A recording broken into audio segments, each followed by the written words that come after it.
Peechi police സ്റ്റേഷനിൽ വെച്ച് ഈ ഔസേഫിനെ മർദ്ദിക്കുന്ന ദൃശ്യമാണ് നമ്മൾ പ്രേക്ഷകരെ കാണിക്കാൻ പോകുന്നത്. ഔസേഫ് നമുക്കൊപ്പം ചേരും. SHO രതീഷ് ഔസേഫിനെയും ഒപ്പം മകനെയും മർദ്ദിക്കുന്ന ദൃശ്യങ്ങളാണ്. കരണക്കുറ്റി കടിക്കുന്നു. നോക്കി, ആ ഒറ്റയടിക്ക് ഇയർ ഡ്രം അങ്ങ് പൊട്ടിപ്പോവും. കുന്നംകുളത്ത് സജിത്തിന് അങ്ങനെയാണ് മർദ്ദനമേറ്റത്. പിന്നീട് സജിത്തിനെ ക്രൂരമായി മർദ്ദിച്ചു. പക്ഷേ ഇവിടെ ഈ മർദ്ദനം കഴിഞ്ഞതിന് ശേഷം സെറ്റിൽമെന്റിന് ശ്രമിച്ച് 5 ലക്ഷം രൂപ ആവശ്യപ്പെട്ടു എന്നാണ് അറിയുന്നത്. ഇനി ആ ദൃശ്യങ്ങൾ നോക്കൂ. 5 ലക്ഷം രൂപ അവിടെ വെച്ച് ആ വീട്ടിൻ്റെ മുറ്റിൽ വെച്ച് എണ്ണുന്നതിൻ്റെ ദൃശ്യങ്ങളുണ്ട്. അതിൽ 3 ലക്ഷം രൂപ പോലീസുകാർക്ക് കൊടുക്കണമെന്ന് പറഞ്ഞു എന്നാണ് ഔസേഫ് പറയുന്നത്. ഔസേഫ് നമുക്കൊപ്പം തന്നെ ചേരുന്നുണ്ട് തത്സമയം. നമുക്ക് ഔസേഫിനോട് ചോദിക്കാം എന്താണ് സംഭവിച്ചത് എന്നുള്ളത്. സജിത്തിന് നീതി കിട്ടണമെന്ന് പറയുന്നത് പോലെ പീച്ചി പോലീസ് സ്റ്റേഷനിൽ സുജിത്തിന് നീതി കിട്ടണമെന്ന് പറയുന്നത് പോലെ പീച്ചി പോലീസ് സ്റ്റേഷനിൽ വെച്ച് മർദ്ദനത്തിനിരയായ ഹോട്ടൽ ഉടമ ഔസേഫിനും നീതി കിട്ടിയേ മതിയാവും. ഔസേഫ് നടത്തിയ നിയമ പോരാട്ടത്തിനൊടുവിലാണ് ഈ ദൃശ്യങ്ങൾ പുറത്തു വന്നിരിക്കുന്നത്. ഔസേഫ് നമുക്കൊപ്പം ചേരുന്നുണ്ട്. ഗുഡ് മോർണിംഗ് ഔസേഫ്, നമസ്കാരം. Good morning mister Arun. ഒരു ബേസിക് ആയിട്ടുള്ള ഒരു മിസ്റ്റേക്ക് സ്റ്റാർട്ടിംഗ് സ്റ്റേജിൽ സംഭവിച്ചു. എനിക്കും എൻ്റെ മകനും അല്ല മർദ്ദനമേറ്റത്. എൻ്റെ ഹോട്ടൽ മാനേജറായിരുന്ന റോണി വർഗീസും എൻ്റെ ഡ്രൈവർ ലിബിൻ ഫിലിപ്പിനുമാണ് മർദ്ദനമേറ്റത്. റോണി എൻ്റെ മാനേജർ മിസ്റ്റർ റോണിയാണ്. ആ നീല ഷർട്ട് ഇട്ട് നിൽക്കുന്നത്. നീല ഉടുപ്പിട്ട ആളാണ് റോണിയാണ് മാനേജർ. മാനേജർക്കാണ് ആദ്യം 2 മുഖത്തും ഈ സോ കോൾഡ് സർക്കിൾ ഇൻസ്പെക്ടർ മർദ്ദിക്കുന്നത്. അടുത്ത് നിൽക്കുന്ന ലിബിനെയാണ് രണ്ടാമത് മുഖത്തേക്ക് ഈ പോലീസ് ഇൻസ്പെക്ടർ ഇടിക്കുന്നത്. ആദ്യം ഇവരെ രണ്ടുപേരെയും ഫ്ലാസ്ക് എടുത്ത് അടിക്കാനായിട്ടാണ് പോകുന്നത്. എന്നിട്ട് ആ ഫ്ലാസ്ക് തിരിച്ചു വെക്കുന്നു. എന്നിട്ടാണ് ഇവരെ 2 മുഖത്തേക്കും വളരെ ക്രൂരമായിട്ട് മർദ്ദിക്കുന്ന ആ സംഭവം അവിടെ നടക്കുന്നത്.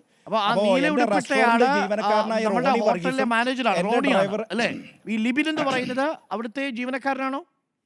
റോണിയാണ് എൻ്റെ അവിടുത്തെ ഹോട്ടലിലെ ജീവനക്കാരനും അതോടൊപ്പം തന്നെ ഞങ്ങളുടെ ഡ്രൈവർ കൂടിയാണ് ലിബിൻ ഫിലിപ്പ്. അത് ശരി. ഇന്നിപ്പോൾ പത്രത്തിൽ വന്നിരിക്കുന്നത് താങ്കൾക്കും മകനും മർദ്ദനമേറ്റു എന്ന മട്ടിലാണ് ഒരു പത്രം കൊടുത്തിരിക്കുന്നത്. അപ്പോൾ അതിനകത്ത് തിരുത്തിയതിന് നന്ദി. അപ്പോൾ മർദ്ദനമേറ്റത് അങ്ങയുടെ മാനേജർക്ക് റോണിക്കും ഒപ്പം ലിബിനുമാണ്. ഓക്കെ, അപ്പോൾ അതിന് ക്ലാരിറ്റി വന്നു. പക്ഷേ ആ അടിക്കുന്ന അടിയുണ്ടല്ലോ, ചെറിയ അടിയല്ല. എനിക്ക് തോന്നുന്നു ആ അടി ഊക്കോട് കൂടിയാണ് അടിക്കുന്നത്. എന്താണ് യഥാർത്ഥത്തിൽ അവിടെ സംഭവിച്ചത് ഔസേഫ്? അടി കൊണ്ട് അവരെ രണ്ടുപേരെയും ഞാൻ അന്ന് തന്നെ തൊട്ടടുത്ത ഹോസ്പിറ്റലിൽ ചികിത്സയെല്ലാം നടത്തിയിരുന്നു. പക്ഷേ പോലീസ് ഞങ്ങളോട് അരഗൻ്റ് ആയതുകൊണ്ട് അവിടെ അന്ന് ഹോസ്പിറ്റലിൽ ചികിത്സ നടത്തി അവിടുന്ന് മെഡിസിനും വാങ്ങിച്ച് പോരുകയാണ് ഉണ്ടായത്. ഇവരെ തല്ലി, ഈ രണ്ടുപേരെയും തല്ലി ലോക്കപ്പിലിടുന്നു. അപ്പോൾ എൻ്റെ കൂടെ നിന്നിരുന്ന എൻ്റെ മകനെയും അവർ അയാളുടെ വാച്ച്, മാല, മൊബൈൽ ഫോണെല്ലാം പിടിച്ചു വാങ്ങി. അതെല്ലാം CCTVയിലുണ്ട്. ഇതെല്ലാം പിടിച്ചു വാങ്ങി അവിടെ വെച്ചതിന് ശേഷം മകനെയും ഉന്തിത്തള്ളി 2-3 പോലീസുകാർ കൂടി ലോക്കപ്പിലിടുന്നു. അപ്പൊ 3 പേരെ ലോക്കപ്പിലിട്ടു. വെള്ള ടീഷർട്ട് ഇട്ടയാണോ മകൻ, അതോ തൊട്ടടുത്ത് നിൽക്കുന്നയാളോ? മകൻ അതിലില്ല. മകൻ പുറത്ത് നിൽക്കുകയാണ്, സ്റ്റേഷന്റെ പുറത്ത് നിൽക്കുകയാണ്. അതായത് ഈ SI അലറി നടക്കുമായിരുന്നു. അത് എന്നെയും തല്ലുമായിരുന്നു. അയാൾ കോറിഡോറിലെല്ലാം വന്ന് ഭീഷണിപ്പെടുത്തി ആകെ പാനിക്കായിട്ടാണ്, ഒരു മാനസിക രോഗിയെ പോലെയാണ് എൻ്റെ അടുത്ത് പെരുമാറുണ്ടായി. അപ്പൊ ഞാൻ പുറകിലേക്ക് വന്ന് മാറി സ്റ്റേഷന്റെ പുറത്തേക്ക് വന്നു. അതല്ലെങ്കിൽ ഞാൻ എൻ്റെ ജീവനക്കാരെ അവിടെ പിടിച്ചു വെച്ചു എന്ന് അറിഞ്ഞ് ഉടനെ തന്നെ ഞാൻ അവിടെ എത്തി. അപ്പോൾ സ്റ്റേഷൻ്റെ ഗേറ്റ് അടച്ചിട്ടിരിക്കുകയായിരുന്നു. ഞാനും മകനും അവിടെ എത്തി. ഗേറ്റ് തുറന്ന് ഞാൻ ഉള്ളിൽ കടന്ന് റൈറ്റ് റോഡ് എന്താ ഇൻസിഡൻ്റ് എന്ന് ചോദിച്ചപ്പോഴേക്കും അവിടെ ചുമര് ചാരി നിർത്തിയായിരുന്ന എൻ്റെ ജീവനക്കാർ 2 പേരെ ഉള്ളിലേക്ക് വിളിച്ചു വരുത്തി. അപ്പോൾ ഞാൻ ഈ SHOൻ്റെ റൂമിൻ്റെ പുറത്ത് നിൽക്കുമ്പോൾ എൻ്റെ പ്രസൻസിൽ തന്നെയാണ് 2 പേരെ അടിക്കുന്നത്. ഞാൻ പുറത്ത് നിൽക്കുന്നുണ്ട്. 2 പേരെ അടിക്കുന്നു. അത് കഴിഞ്ഞിട്ട് ഇവരെ ഉന്തിത്തള്ളി പുറത്തേക്കാക്കി. ഇദ്ദേഹം ആകെ ഒരു ഭീകര സ്വഭാവത്തിൽ, ഒരു മാനസിക രോഗിയെ പോലെ അലറി. ആ CCTVയുടെ ഫുള്ള് പരിശോധിക്കുമ്പോൾ അതിലുണ്ടാവും. ഞാൻ ഇപ്പോൾ റിലീസ് ചെയ്തിരിക്കുന്നത് ഒരു പോർഷൻ മാത്രമേ ഉള്ളൂ. 1.5 മണിക്കൂർ 2 മണിക്കൂറുള്ള CCTV ഉണ്ട്. 14 ക്യാമറ ഉണ്ട് അതിൽ.